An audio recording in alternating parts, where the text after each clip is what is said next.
ইসলাম ধর্মে পাপ ও পুণ্যের ধারণা অত্যন্ত গুরুত্বপূর্ণ। পাপ বা গুনাহ দুই ধরনের হতে পারে, ছগিরা এবং কবিরা। হাদিস ও কোরআনে কবিরা গুনাহকে বিশেষভাবে গুরুত্ব দেওয়া হয়েছে, কারণ এগুলো মানুষের পার্থিব জীবনের শান্তি এবং পরকালের মুক্তি নষ্ট করে। কবিরা গুনাহ হলো এমন পাপ যা আল্লাহ তাআলা সরাসরি হারাম করেছেন এবং যার জন্য কঠোর শাস্তি নির্ধারিত হয়েছে।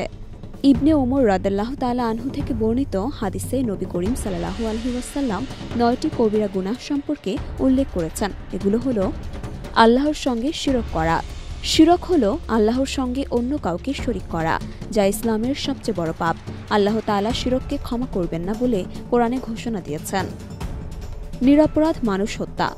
অন্যায়ভাবে প্রাণহরণ আল্লাহর চোখে মহাপাপ এবং এটি জাহান্নামে নিক্ষিপ্ত হওয়ার কারণ। জিহাদের ময়দান থেকে পালিয়ে যাওয়া। ইসলামের সুরক্ষায় লড়াই করা ফরজ, এই দায়িত্ব থেকে পলায়ন করা কবিরা গুনাহ। সতী নারীর বিরুদ্ধে মিথ্যা অপবাদ দেওয়া। কোনো নারীর বিরুদ্ধে মিথ্যা ব্যভিচার অভিযোগ করা অত্যন্ত ঘৃণ্য পাপ। সুদ খাওয়া। সুদ খাওয়ার মাধ্যমে মানুষকে শোষণ করা ইসলামে কঠোরভাবে নিষিদ্ধ। এটি মানুষের অর্থনৈতিক দুরবস্থার কারণ। ইয়াতিমের সম্পদ আত্মসাৎ করা। ইয়াতিম বা এতিমদের সম্পত্তি অন্যায়ভাবে ভোগ করা আল্লাহর ক্রোধের কারণ। মসজিদে ধর্মদ্রোহী কাজ করা।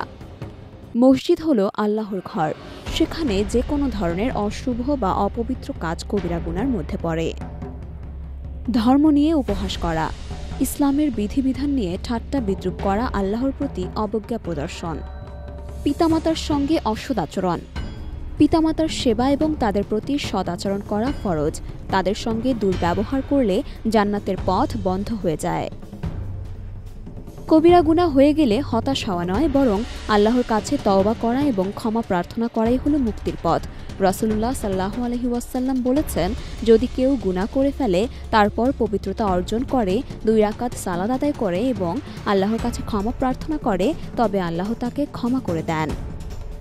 বর্তমান যুগে মানুষ পার্থিব লোভ, শত্রুতা এবং ধর্মীয় অনুশাসনের প্রতি উদাসীনতার কারণে সহজেই কবিরা গুনার ফাঁদে পড়ে।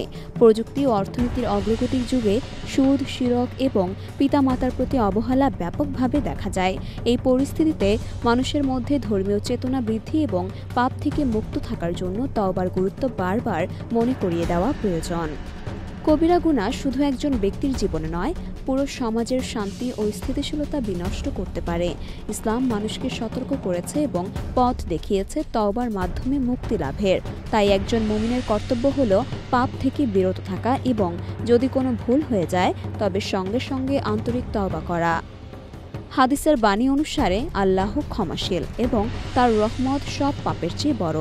কবিরা গুনাহ থেকে দূরে থাকা এবং পবিত্র জীবনযাপনই জান্নাতের পথে প্রথম পদক্ষেপ।